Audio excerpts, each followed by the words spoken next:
Hey, Niceness is Priceless. This is another installment of a 5 minute challenge, moving right along through our list of things that I wanted to go through with you. So, just a reminder Niceness is Priceless is a campaign that seeks to intentionally change the culture on our high school campus by promoting positive language that will encourage and uplift all. So, this is an all inclusive type of a program. What we are trying to get you to think about is things, whenever you see things on campus that you don't like, that are not living up to high standards, get used to saying this sentence. We don't do that here, and don't be afraid to call people out and make some corrections. So, what do? We pay attention. We pay attention to each other. We pay attention to behaviors. We pay attention to differences in attitudes and performance, those kinds of things. So, we do pay attention.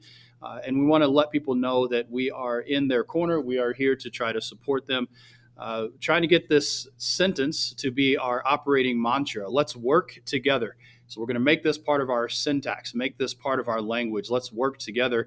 And work is an acronym, and we are slow stepping through that acronym at this point. So the previous video, we talked about wisdom that includes discernment, insight, knowledge, and good judgment. It's basically just pursue the best of whatever area you are in. So if you are a coach, if you're an athlete, if you're a teacher, if you're a student, if you're an administrator, pretty much all across the board, pursue and seek wisdom to the best of your ability. Be the best in those areas. Now, moving on to obedience is the word that I came up with for the acronym WORK.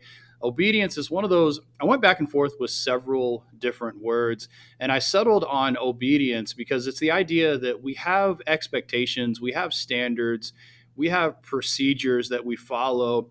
And obedience is one of those things that if we get on board with it, if we do what we're supposed to do when we're supposed to do it, then things just seem to run a little more smoothly. And there were other words that started with O that I purposefully kind of tested them out a little bit, didn't really love them. I settled on the word obedience just because I think it's just another rich with definition type of word. So when I'm talking about obedience, what I'm saying is do what you are supposed to do, live up to high expectations. Um, and then we looked at the Merriam Webster's definitions, and there's a whole list of those.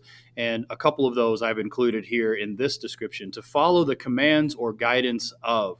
So, no matter where you are, there is a leadership chain, right? So, as a teacher, I have people that I have to look up to, and I have to do what their expectations are. The administrators, the superintendent, the board, parents, like there's lots of people that I have to basically be in compliance with. As students, it's the same way. There's a chain of command. Everyone on this campus, no matter what your role is, if it's an athlete, if it's a student, if it's a performer, if it's a teacher, if it's an administrator, even our superintendent, like everybody has a role to play. So the best system is when everybody's doing what they're supposed to, when they're supposed to, and how they're supposed to. So, another definition for obedience is to conform or to comply with. So, a lot of standards, a lot of decisions have already been made. So, to conform or to comply with is that form of obedience. It just means that, hey, we're willing participants in the system. There are times and places to challenge the system, to challenge the different procedures that are in place, maybe even the rules.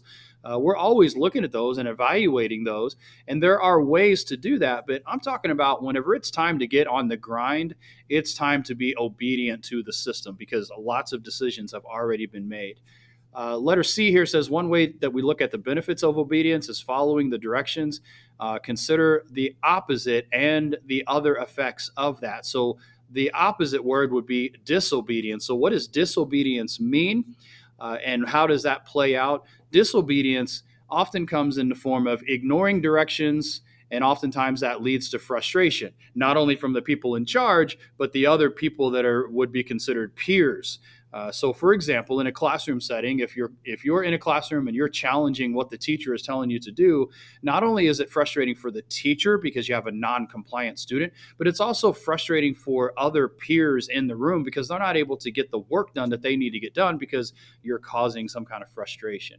Another result is anger.